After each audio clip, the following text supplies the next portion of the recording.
যে জন্য সবাইকে ডাকা, গত কয়েকদিন ধরে দেখতেছেন যে হিরো আলম মিডিয়াতে আবারও বেশি কথা বলতেছে, অনেকে বলতেছে যে আমি কিন্তু আপনারা সবাই জানেন কারণ ছাড়া কাউকে ডাকি না, আর কারো বিরুদ্ধে কথা বলার জন্য ডাকি না। আমি অল টাইম আমার নিজের জন্য ডাকি আপনাদেরকে, আর কোনো জায়গায় অন্যায় অত্যাচার হলে সেখানে এনে কথাবার্তা বলি।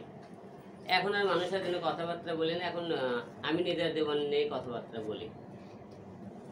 গত কয়েকদিন আগে আপনারা দেখেছিলেন বগুড়া আদালতে আমার উপর হামলা করা হয় এবং আমাকে মারধর করা হয়।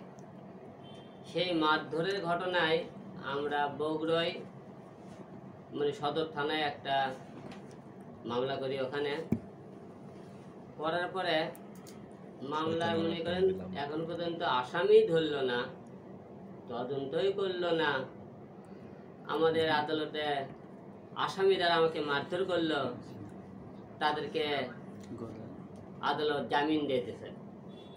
তো এখন প্রশ্ন, আসামি ধরার আগে তো জামিন পেয়ে যায়, তাহলে দেশের আমাদের যিনি আদালতের জজ সাহেব ছিলেন তিনি কি সেদিনকে মারের ঘটনাটা দেখেননি? এবং যিনি জামিনটা দিল তার সামনেই তো মারামারিটা হয়েছে। তারা তো জজের তখন রানিং অবস্থায় কোর্ট চলে, সেই টাইমে মারামারি হয়েছে।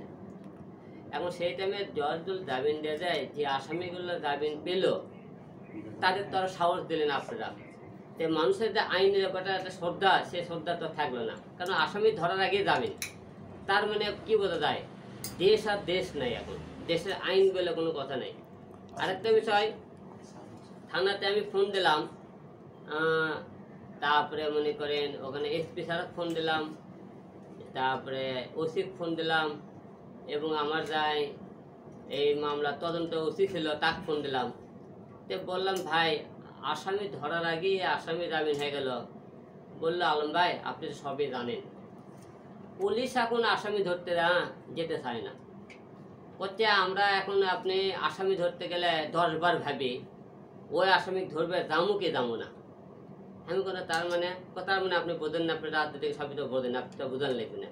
তার মানে হলে পুলিশ একদিন আসামি ধরবে যাওয়ার আগে যে আসামিরা তারা করে কি পুলিশের উপরে আক্রমণ করতেছে, তাদেরকে মারধর করতেছে। পুলিশ এখন আসামি ধরার আগে চিন্তা ভাবনা করে যে আমি আসামি ধরার আগে আমার নিজের জীবন সেফটি দিই। জনগণ পুলিশও দেখলে যে মানে এই যে তাদের আক্রমণ করতেছে, এই আক্রমণ করার কারণে 8-10টা লোকের কিন্তু পরিবার এবং সে ধ্বংস হচ্ছে, কারণ পুলিশ আসামি ধরতে চাইতেছে না। কোর্টের আদালতে মানে যেখানে আইন নেমে যাবে সেখানে মারধর করতেছে, এবং যারা মারলো তাদের জামিনটা দিল। এখন প্রশ্ন হলো আমার জীবনের দায়িত্ব কে নেবে?